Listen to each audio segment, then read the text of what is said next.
नाज़रीन बुलेटिन में अहम ख़बर शामिल करे रहिया आहियूं त सिंध हुकूमत अदालती हुक्म हवा में उड़ाए छॾिया। खैबरपख्तूनख्वाह जो ऑफिसर ज़ियाउर रहमान खे डिपोटेशन ते कराची में डीसी मुक़रर करे छॾियो आहे। नाज़रीन ब्रेकिंग न्यूज़ अवां खे ॾियूं पिया त सिंध हुकूमत JUI जे सरबराह मौलाना फज़ल रहमान जे भाउ ज़ियाउर रहमान खे DC सेंटर कराची मुक़रर करे छॾियो आहे, जंहिंजो नोटिफिकेशन पिणु जारी कयो वियो। सिंध हुकूमत पंहिंजा नवाज़ी जा नवां मिसाल क़ाइमु करे छॾिया। मौलाना फज़ल रहमान खे राज़ी करण लाइ सिंध हुकूमत KPK जे ऑफिसर खे DC सेंटर कराची मुक़रर कयो आहे।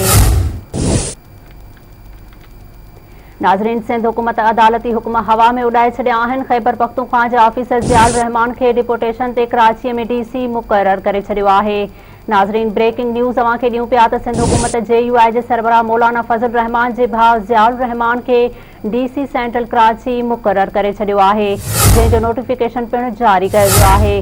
सिंध हुकूमत पंहिंजा नवाज़ी जा नवां मिसाल क़ाइमु करे छॾिया। मौलाना फज़ल रहमान खे राज़ी करण लाइ सिंध हुकूमत KPK जे ऑफिसर खे DC सेंट्रल कराची मुक़रर कयो आहे।